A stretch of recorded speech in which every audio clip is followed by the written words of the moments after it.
Thank you, Muruganathan sir, for the kind introduction. And I am thankful to Dr. V.Mohan sir for giving me this opportunity to talk on intermittent use of CGM in people with type 2 diabetes. The background I would like to give that when the CGM was introduced and the word talked about CGM, it was primarily believed that CGM can only be used for people with type 1 diabetes and it has to be used continuously. So there is nothing called intermittent use. So once you use CGM, then CGM has to be used for life in people with type 1 diabetes.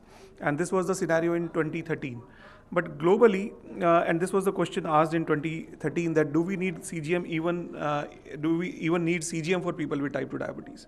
So the word has evolved over a period of time. And this was a very important paper which was published by Dr. Tade Batilino and group, and they talked about continuous glucose monitoring for the routine care of type 2 diabetes mellitus. So this is a major shift in the use of CGM from type 1 to type 2, and now we know that even in type 2 diabetes, even in some of the pre-diabetes and other cases, the CGM can be used intermittently also.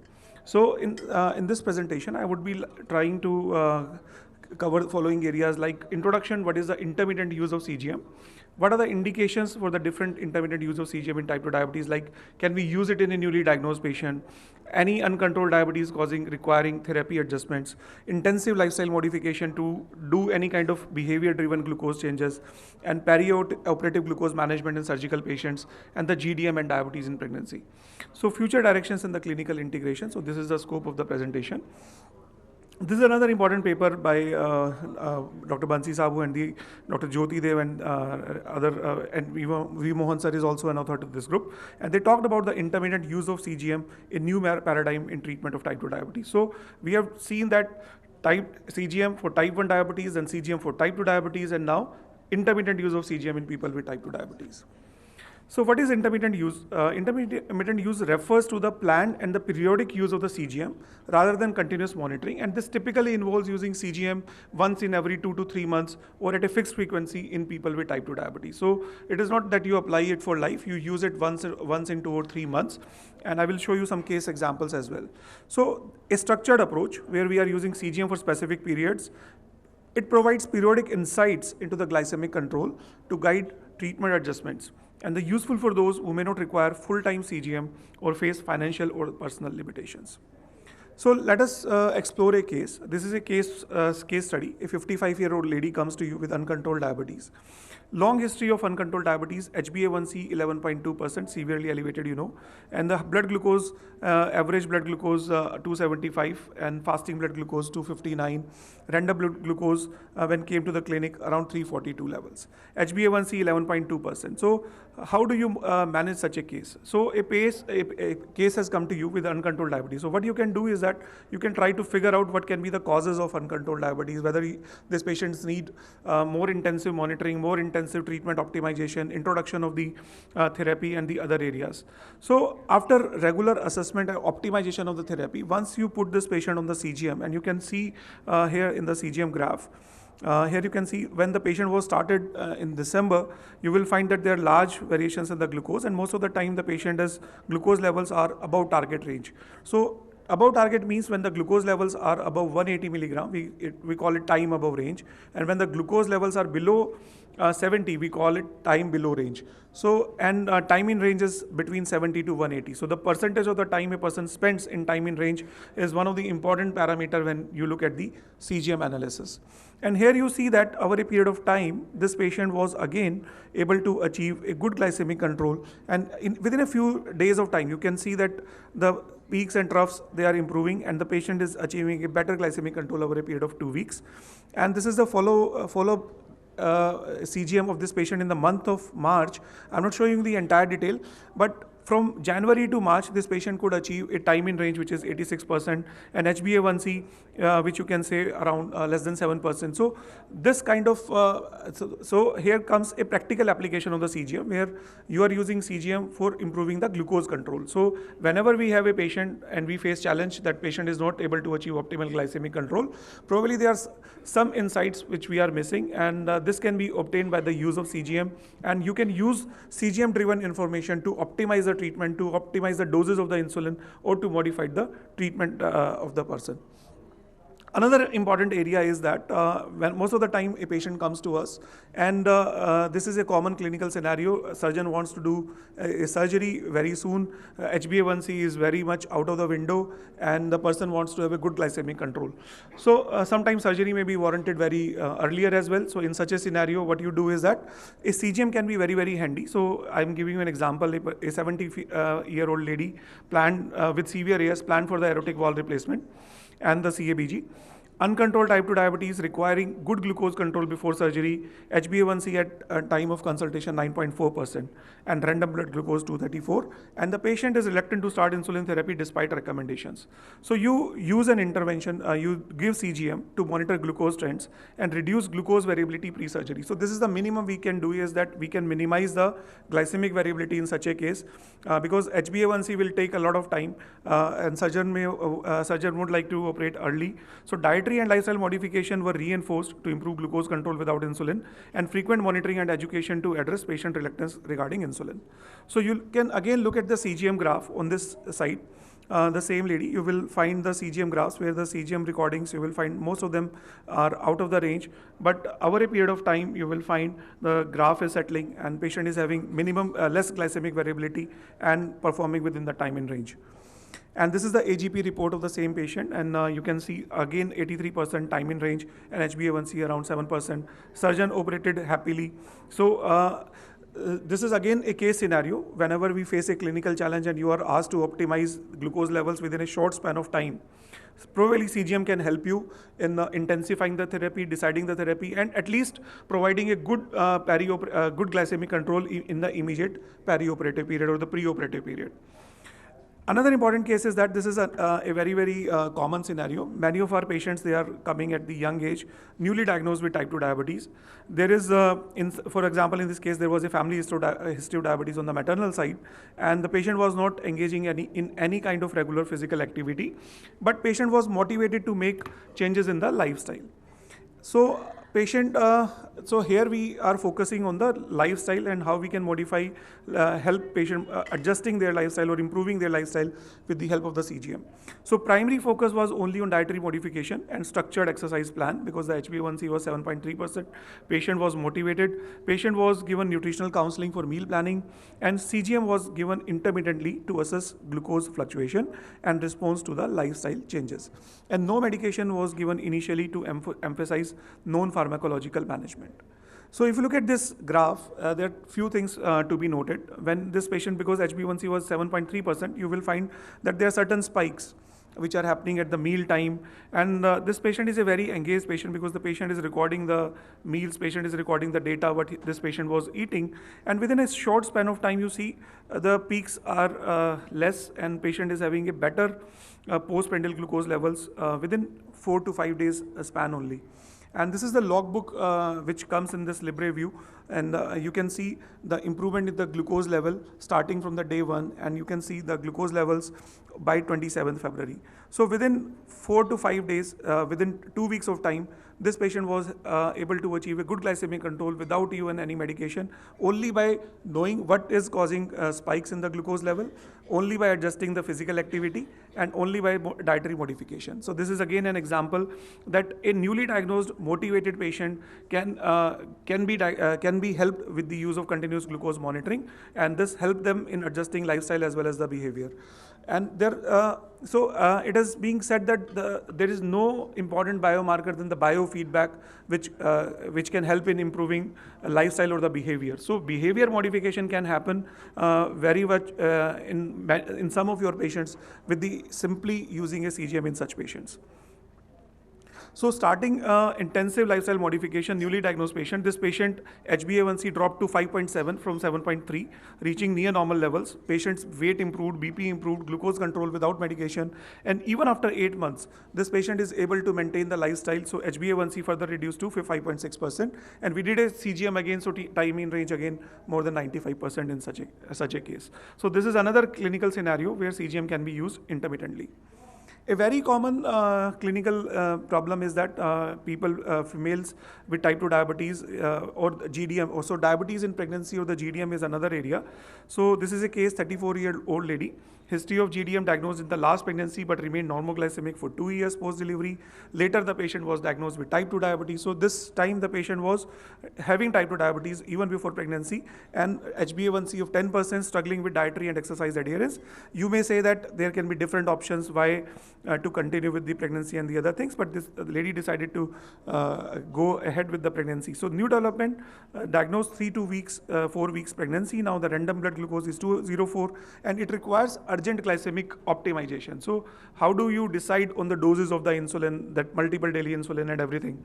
So CGM was initiated to monitor glucose trends and reduced variability, and the patient was counseled that yes, you will require insulin therapy, and as per the guidelines, the patient was given long-acting as well as the rapid-acting insulin in the form of degludec as well as the aspart. And this is a CGM trace of this patient. Here you can see that we have set the record between the gray graph is between 70 to 140. So we know in pregnancy that we require more stricter glycemic control, fasting plasma glucose to be less than 92, and the 1 hour PPG less than 140 and 2 hour PPG less than 120. So this is the graph between initial few days. And when you adjust the doses, titrate the doses of the insulin, you are able to achieve a very good glycemic control within a short span of time. So there is an urgency. You don't want to lose time. You want to attain a good glycemic control in short span of time. So CGM can be a very, very good guiding tool in such a scenario. So this is the time in range, you can say, because time in range we can't change between 70 to 180, but this lady was almost 90%, 93% even when we apply this graph to the range of 70 to 140. So CGM data helped titrate insulin doses, reducing glucose variability. Though HbA1c doesn't have too much meaning in the pregnancy, but from 10, the patient improved to 6.1. Random blood glucose decreased to 108, and the blood pressure with stable blood pressure as well as the BMI 25.7. And CGM insights were very helpful, and they ensured better glycemic control without excessive insulin dosing. So another area where we can talk, I have already explained one case of the CGM in a newly diagnosed case, but this is a CGM guided behavior modification, and this is the CGM of my friend who is an orthopedic surgeon, and he has a very demanding schedule involving emergency surgeries and long working hours. Erratic eating pattern due to unpredictable work demands, and patient is on oral medications but struggling with behavior modification. So one of the challenge my friend had, that whenever he comes out of the OT, so he was very hungry, so he would eat anything which is available to him, and this was one of the main reason which was causing spike in his glucose levels. So this patient needed constant nudges for lifestyle and dietary adjustment. So this was his nature. So if someone tells him that don't eat this is causing your glucose, causing spikes in your glucose level, he will avoid. So, but required certain nudges. So you can clearly see that fasting glucose level, most of the time patient doing well, sometime doing night surgeries, again eating something late night in the OT, fasting glucose level goes up. But most of the time you will find this behavior here, which is around 3 p.m. So around 2 to 3 p.m. when the person finishes the OT, there is a big meal which he has, and this leads to great surge in glycemic levels. But once the person is able to see that this is causing a glycemic level and modifies the diet and the behavior and stops eating and practices mindful eating, you can see that same person is having a very good glycemic control within a few months of time. So this CGM based intervention can be used every 3 months, and this is also mentioned in the RSSDI guidelines, which talk about intermittent use of CGM. So they recommend that if possible, then you can use it every 3 months. And what are the key CGM insights? You can identify glucose spikes after long gaps between meals, and showed glucose variability which is related to stress and inconsistent eating. Behavior modification was implemented in this case, and structured meal timing based on the CGM feedback was given, and nudges and reminder through CGM data to maintain the consistency, and led to optimized medication schedule for better glucose stability. So outcomes and follow-up in this case, HbA1c improved over a period of time from 7.7% to 6.1% without even any modification in the medications. Only this patient required lifestyle modification and better self-awareness and improving the dietary consistency. So CGM can help in introducing the lifestyle modification and the behavior modification, but it can also help in sustaining the behavior modification. That is why the intermittent use of CGM. So if you use CGM for 3 months, then probably your patient may slip or may again start practicing the old behavior, but reinforcing the CGM at this point of time can again lead to better outcomes. So if you look at this strategy 1, 2, 3, so CGM can be done for 2 weeks after clinic visit and the HbA1c. Strategy 2, first week of CGM before clinic visit and second week of CGM after adjustment at the clinic visit. And strategy 3, CGM done for 2 weeks before the clinic visit. So you can do different types of strategy, that patient is given a CGM before visiting you, or patient visits you, then revisits you after a week to reconfirm the glycemic variability and the time in range. This is a proposed use of CGM throughout the natural history of type 2 diabetes. So now you can say that I don't see there is any clinical scenario in type 2 diabetes where you cannot use a CGM. So you can use CGM for practically in each and every case, and there is no limitation for the use of CGM. But all people with type 2 diabetes, they can use CGM for 14 days after the diagnosis. They can establish a baseline glucometric profile, provide education on the glycemic response, that is the core component, and exercise can also be modified, decide on the initial treatment plan and the therapy, and evaluate the patient's early response to the type 2 diabetes treatment. And this is very helpful, because you have seen in your clinical practice, sometimes a person coming to you with a very high HbA1c level responds to even very low doses of metformin or even DPP4 inhibitor or something like that. So this helps you in determining that what kind of response this patient is having. Management of stable disease, there is a big role, because time in range is again a predictor of microvascular complications. You can modify therapy and improve time in range.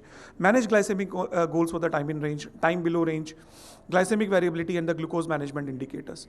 Long duration of disease, so again treatment optimization, prevention of the hypoglycemia. So hypoglycemia is again very, very important.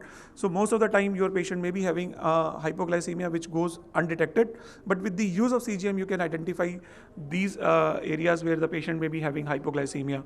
And it has been shown that if you improve time in range, then you are able to improve microvascular complications as well as the macrovascular complications, reduce the incidences of these complications.